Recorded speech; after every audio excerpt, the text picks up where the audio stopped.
Kali ini kita akan berbincang-bincang, ngobrol-ngobrol, bual-bual santai bersama narasumber kita yang luar biasa lah. Kita akan membahas seputar masalah transportasi. Nah, ini adalah kebutuhan yang sangat urgent lah ya bagi masyarakat di perkotaan, sebenarnya juga nggak di perkotaan lah, di seluruh tanah air, dari mulai desa, di pesisir sampai di perkotaan, tentu tidak ada yang lepas dari masalah kebutuhan transportasi. Dan kali ini narasumber kita adalah Mas Sunarko ATD MT. Wah, assalamualaikum. Waalaikumsalam warahmatullahi wabarakatuh. Gimana Pak? Ini stylenya luar biasa, masih benar-benar kayak anak muda. Kalau nggak salah umurnya baru 27 ya? Oh betul, sudah 7.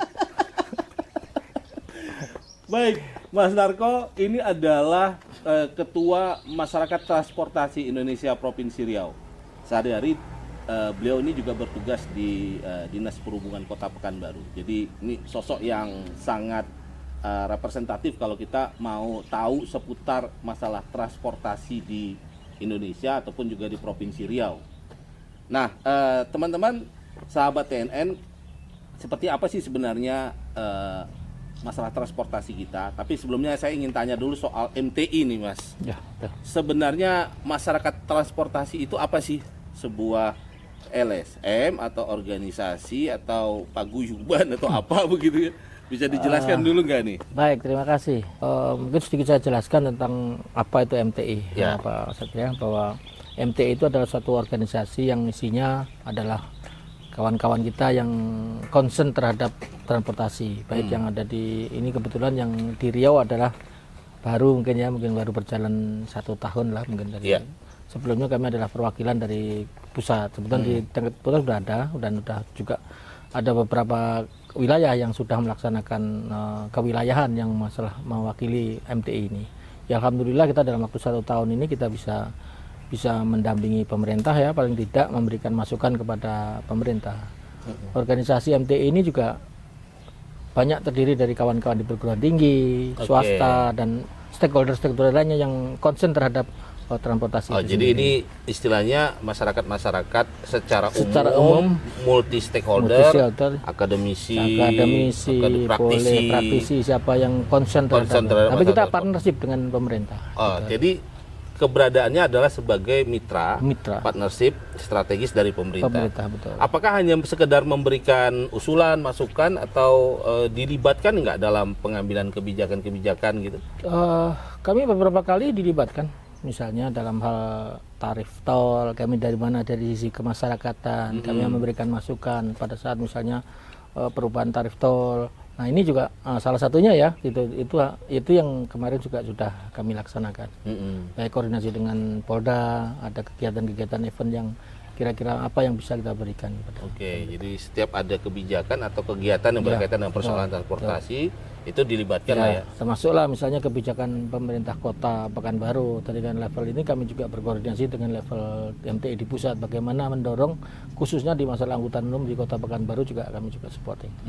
Itu di Pekanbaru ada juga organisasinya? MTI? Kami masih di level provinsi ya. Tapi dia bisa masuk ke kabupaten kota, memberikan saran juga ke dinas-dinas di kabupaten kota ya.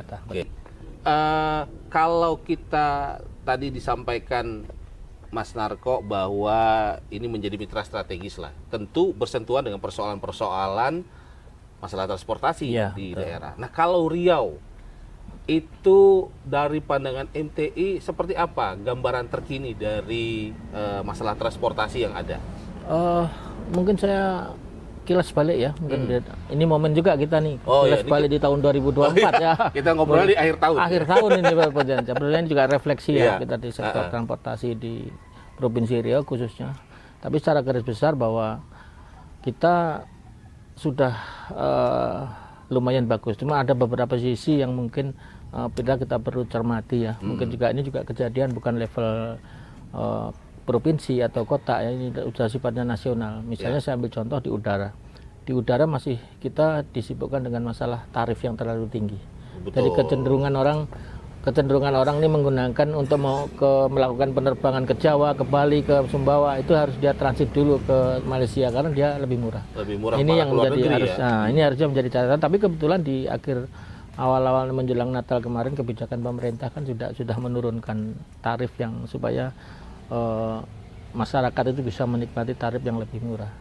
Akan tetapi masih juga di bawah dengan harga kalau kita keluar. Jadi misalnya kita contoh Pekanbaru ke Malaysia malah justru jauh lebih murah daripada kita. ya. Makanya kalau ke Jakarta sekarang beberapa kawan-kawan kan harus ke Malaysia dulu untuk mendapatkan tarif Tiket yang lebih murah. lebih murah. Nah ini, dan sekarang yang paling ke tempat wisata ke wilayah Bali, Sumbawa juga lebih murah lewat Malaysia daripada lewat. Nah ini menjadi catatan kita bersama juga, bukan di level provinsi tapi juga level nasional.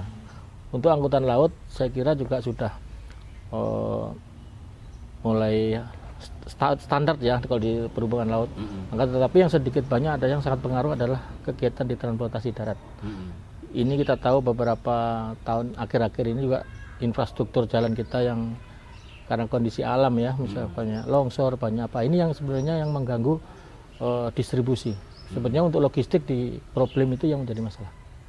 Ini yang paling mendasar bahwa angkutan darat yang konektivitas antara darat laut ini yang menjadi agak sedikit terkendala di akhir-akhir ini, khususnya karena adanya kerusakan jalan ya. Kalau di Riau itu berarti persoalan transportasi lebih terkait dengan sarana jalan. Sarana infrastruktur ya. Kalau sarana transportasinya sendiri, saya kira transportasinya dari sisi umum, saya kira masih memadai ya. Mungkin jangka panjang kita harus melakukan masalah komposisi angkutan, khususnya untuk angkutan orang ya. Itu nanti yang perlu kita perbaiki lagi lah, kita tingkatkan kualitas layanan itu. Tapi sebenarnya yang paling penting adalah di logistik. Nah ini yang jadi masalah, di mana harga bahan pokok ini yang harus kita pertimbangkan. Gitu kan, kalau ada gangguan ini mau nggak mau kan berpengaruh kepada harga ya. Ada distribusi ini barang. sekarang ibu-ibu udah mulai banyak mengeluh nih, sahabat dia. TNN nih, karena jalur dari Sumbar ini kan terputus. Sudah mulai ada kemarin sempat terputus, lalu ya antriannya panjang sehingga mungkin memerlukan waktu beberapa jam untuk bisa lewat. Jadi ini sekarang telur naik, daging ayam naik. Nah, kemudian harga diri yang agak kurang. Harga diri suami terutama karena sering diomelin istri. Ya karena kita kan sifatnya kita di Riau ini kan konsumtif. Kita juga masih ada tergantung dari Sumatera Barat, Sumatera Utara. Sejumlah bahan pokok tuh mau nggak mau masih harus diambil dari. Salah satu penyebab itu biasanya di sektor transport adalah di kondisi infrastruktur. Nah ini yang menjadi catatan kita bersama. Meskipun alternatif sudah ada jalan tol kan, tentu juga jangan adanya tol juga mempengaruhi ini harga nih. Gitu. Nah ini yang menjadi harus kita menjadi target kita ke depan, ini harus kita perbaiki hal seperti itu. Kalau untuk perkotaan, nah tadi kan kalau kita bicara itu sepertinya ya antar kota, antar provinsi persoalannya banyak di jalan. Kalau kota kelihatannya kan memang ya relatif jalan di kota agak lebih bagus lah, walaupun dulu Pekanbaru ini sempat diheboh-hebohkan dengan banyak jalan berlubang, tapi sekarang udah agak lumayan lah. Nah, tapi persoalan di kota itu apa sih yang paling urgent tentang sarana transportasi bagi publik? Sebenarnya ya, kalau kita bukan hanya di perkotaan ya, tapi kita kebanyakan kan mobilitas itu kan di perkotaan. Yang paling penting itu adalah biaya transportasi. Nah, kenapa biaya transportasi? Nah, itulah hal yang kadang-kadang tidak pernah kita sadari dan kita tidak pernah perhitungkan. Artinya bahwa kita tuh tidak pernah peduli dengan biaya. Sekarang saya ambil contoh. Hasil kemarin dari ada Profesor Danang itu dari pakar transportasi UGM. Itu saja di Indonesia ini sudah 40% biaya transportasi. Biaya hidup untuk sektor transportasi. Sektor transportasi saja. Berarti kan 60% itulah yang untuk yang lain. Nah, ini yang harus kita pahami bersama bahwa bagaimana kita pemerintah juga harus berupaya bagaimana menurunkan angka antara yang tadi dari 40% itu paling tidak turunlah 10 atau 15%. Jadi kita seharusnya bisa untuk memberikan subsidi lah ibaratnya kepada masyarakat supaya angka itu tidak terlalu tinggi. Ini yang menjadi catatan kita. Boleh kita lihat. Dengan adanya modernisasi transportasi umum, belum tentu bisa mengurangi biaya tadi. Kan semakin mahal harga. Ya. Nah, sekarang peran pemerintah di mana, pemerintah masyarakat di mana, manfaatin itu misalnya apa yang disediakan oleh pemerintah. Ya. Misalnya contohnya salah satunya di Pekanbaru. Di Pekanbaru gunakanlah Transmetro. Karena angka itu kalau kita hitung jauh di bawah. Tapi harus ada kompensasi ya. Misalnya kita harus paling tidak bukan hanya transportasi umum itu dari depan rumahnya langsung itu kan tidak mungkin. Gitu. Paling nggak kita harus sama-sama berkorban lah, berjalan kaki berapa meter. Nah, ini yang harus kita galakkan dan kita edukasi masyarakat bahwa biaya kita sudah sangat mahal. Bagaimana kita untuk menurunkan angka itu tergantung juga diri kita masing-masing. Ini yang tanpa disadari masyarakat, baik dengan tingginya biaya itu. Kalau kita hitung-hitung, silakan hitung. Berapa bahan bakar, berapa misalnya motor, cicilan motor. Paling nanti jatuh-jatuhnya di antara 30-40% juga. Ini yang tapi bukankah ini juga persoalannya adalah sarana transportasi publik yang disediakan pemerintah itu kan ya seperti tadi, Transmetro itu hanya di jalan besar protokol. Ya walaupun sekarang ada kabar baik lah, kemarin saya sempat hadir di peluncuran angkot listrik ya, Oplet Pekan itu yang mencoba untuk lebih mendekatkan masyarakat di pemukiman ke sarana transportasi publik utamanya gitu. Nah itu apakah perlu juga diperbanyak trayek-trayek antar tempat gitu loh, Mas? Tapi sebenarnya itu sebetulnya langkah yang maju ya sebenarnya, dan itu yang harusnya dilakukan. Saya juga menyarankan bahwa harus diperbanyakin feedernya gitu. Misalnya sekarang kan yang ada kan Trangline, artinya di trayek utama. Kemarin mungkin dengan adanya contoh 2-3 trayek itu adalah upaya bahwa bagaimana masyarakat yang ada di dalam bisa keluar. Nah ini yang harusnya menjadi target.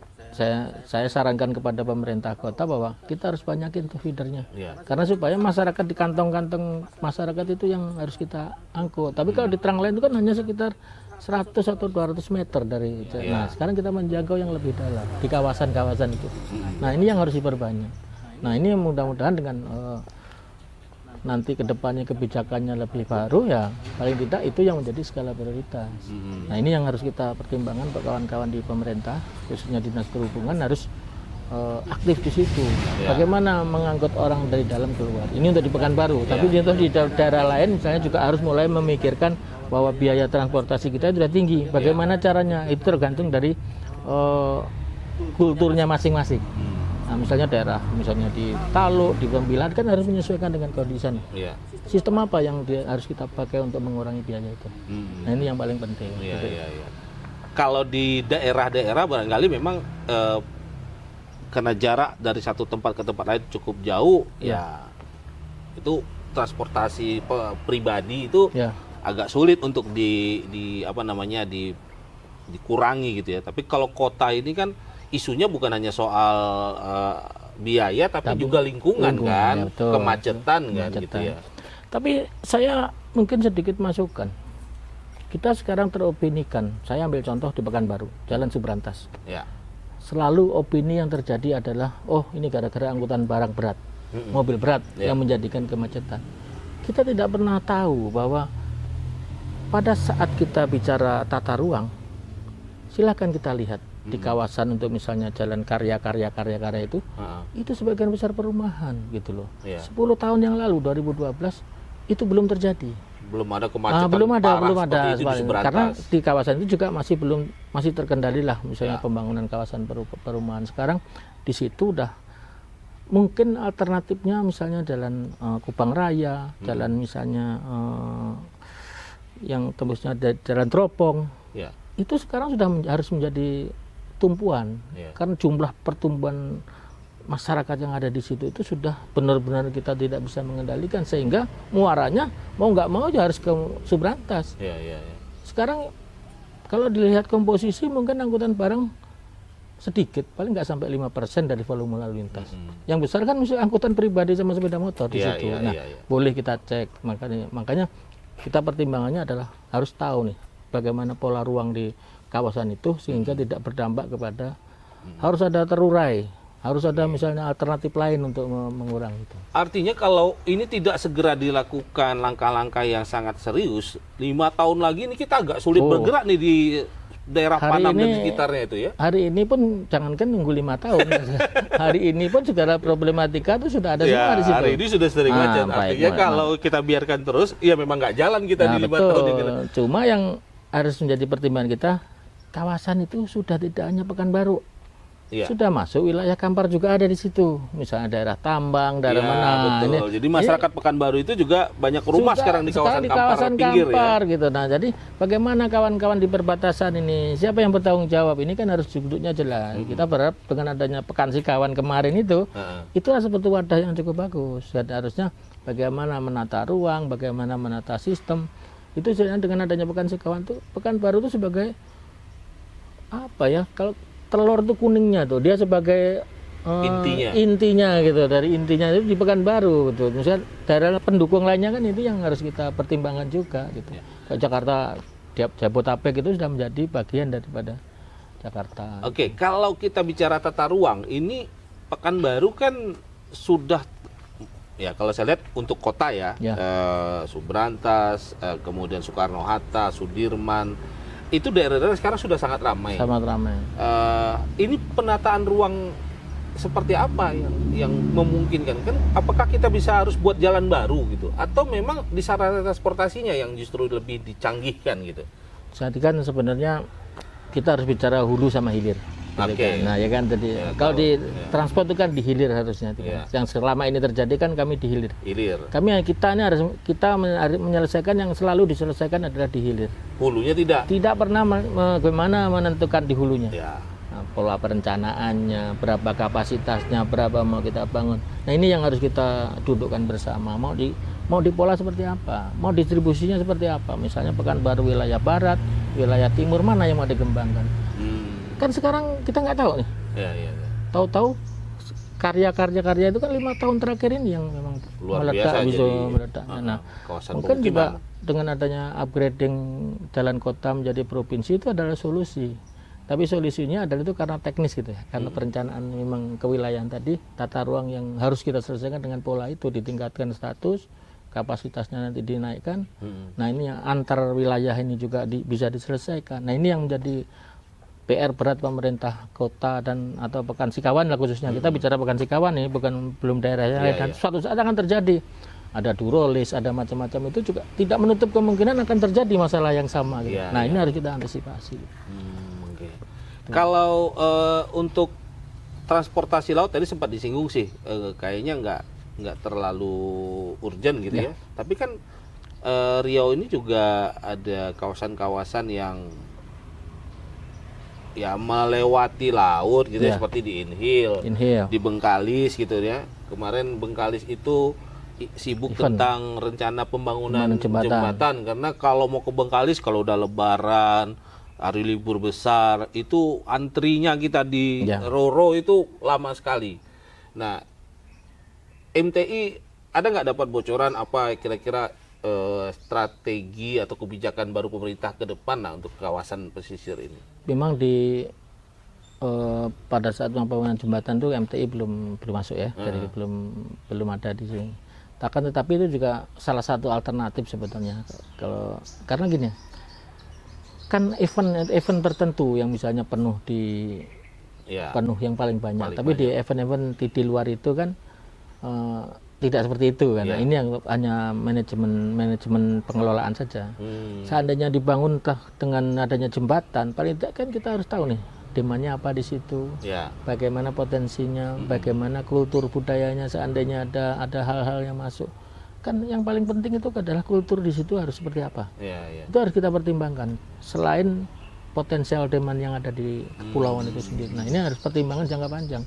Bangun sekian triliun, berapa secara ekonomisnya, berapa. Nah ini harus apa pengaruhnya terhadap kultur? Nah, kultur itu harus pertimbangkan gitu kan. Sekarang sudah sampai ke situ belum? Nah ini harus tahu memang potensinya nggak memungkinkan 10-20 tahun lagi. Ya kita harus investor kan harus kita mungkin berpikir ulang gitu, kalau misalnya mana yang terbaik, mau berapa tahun dia mau pengembalian. Nah ini yang harus pertimbangan. Banyak hal kalau misalnya membangun infrastruktur yang nilainya tinggi, sementara kita kan ada persaingan nih antara penyeberangan dengan jembatan nanti kan. Kalau kira-kira misalnya kedepannya efektif ya kalau jembatan silahkan gitu kan. Tapi kalau misalnya jangka berapa lamanya kita harus melakukan perpindahan dari jembatan ke situ. Akhirnya demand itu yang menjadi potensial utama kan. Iya. Nah ini, tapi jangan lupa masalah kultur, masalah budaya. Siap nggak masyarakat itu menerima kemajuan Nanti teknologi? Nah, Kita ambil contoh saja lah. masuk keluar Bengkalis ya, sekarang. Dulu belum ada penyeberangan seperti apa, dengan adanya penyeberangan seperti apa kan harus ada. Selat Panjang, misalnya siap nggak dia menerima serbuan budaya yang dari luar yang semakin dahsyat kayak gini nih? Siap nggak? Infrastrukturnya di situ siapa apa enggak gitu. Nah, itu harus kita menjadi pertimbangan gitu. Gitu ya. Jadi ini kajian tentang sarana transportasi itu harus tidak hanya bicara soal aspek mobilitas saja, ekonomi saja, tapi juga persoalan culture-nya juga harus dipertimbangkan. Infrastrukturnya di sana sudah mendukung apa tidak gitu. Jangan itu. lancar tapi di dalamnya nggak lancar kan masalah juga. Oh iya Nah, ya, itu artinya Pemkab Bengkalis itu di pulau juga harus memikirkan kalau jembatan ini jadi bagaimana yang penataan di dalam itu, jalannya sudah siap nggak untuk siap. ditata. Jangan nanti karena orang udah lancar misalnya orang ramai ke Pulau Bengkalis di sana nggak ditata. Macet dalam kota ya. Nah ini yang kondisi itu yang harus kita. Jadi luar biasa nih. Jadi kalau MTI itu ada, kalau di pusat lah ada memang kajian secara rutin atau gimana Mas untuk persoalan transportasi kami rutin Indonesia? di MTI itu. Saya ambil contoh kemarin juga MTI pusat, kebetulan di sini belum ada kan, menyangkut kebijakan pusat ya. Kalau misalnya kemarin ada perda di kota ya, di kota itu kan ada penyelenggaraan angkutan massal itu. Kami koordinasinya dengan kawan-kawan di Kementerian Perhubungan, Kementerian Dalam Negeri, Kementerian Keuangan, dijembatani oleh MTI di pusat. Bagaimana mengkoordinir kawan-kawan supaya kebijakan baru ini bisa diterapkan. Karena gini, di angkutan massal sendiri itu sudah menjadi trending, karena itu di Indonesia belum ada. Sebenarnya kita harus ambil sisi positifnya ya di Pekanbaru, bahwa barang kita ini adalah yang pertama kali di Indonesia. Bisa apresiasi kami untuk pemerintah Kota Pekanbaru ya, bahwa penyediaan angkutan massal ini juga sudah menjadi strategis, yang sangat strategis di Kota Pekanbaru untuk mobilitas masyarakat. Ini yang harus kita banggakan masyarakat Pekanbaru, bahwa kita bisa menjadi pilot project di level nasional. Ini salah satunya yang harus kita banggakan. Jadi Pekanbaru ini termasuk 1 dari 6 kalau tidak salah daerah yang menjadi pilot project. Dan Pekanbaru termasuk yang pertama memulai Transmetro ini, baru diikuti daerah-daerah lain. Dan sekarang terus diperluas layanannya, ada feeder angkutan listrik. Sekarang tinggal kita feedernya nih yang kurang. Dan kemarin kalau dari wawancara kita dengan Kepala Dinas Perhubungan, rencananya tahun 2025 ini akan ditambah ya feedernya di beberapa itu mudah-mudahan dengan semakin banyak feeder malah semakin bagus nih. Mudah-mudahan komitmen pemerintah kota ini lebih baik dan benar-benar dilaksanakan. Tapi kan tadi kata Mas Narko, tidak cukup hanya menyediakan sarananya kalau publiknya tidak diedukasi. Betul. Nah artinya kalau kita ini udah terbiasa malas beli rokok dua rumah, naik motor gitu kan. Mau sholat jarak 50 meter naik motor, termasuk saya. Nah, memang itu yang cukup berat kadang-kadang. Kita kadang-kadang memulai hal yang itu memang berat. Yang harusnya kita edukasi adalah biaya ya gitu. Sebenarnya kita tuh cukup mahal gitu. Kadang-kadang di kita ini kan tanpa mempertimbangkan capital cost gitu. Biaya modalnya gitu. Orang beli motor cash dianggap naik motor murah. Kan ini harus komponen biaya nih. Apalagi kalau dia kredit. Nah itu dia. Itu kan motor harga 20 juta jadi 32 juta kan. Makanya kalau dengan hitung-hitungan kredit saja paling murah saja udah 30%-an, 40%. Nah, karena yang kadang-kadang kita berpikir bahwa beli motor cash itu nggak ada capital cost-nya gitu.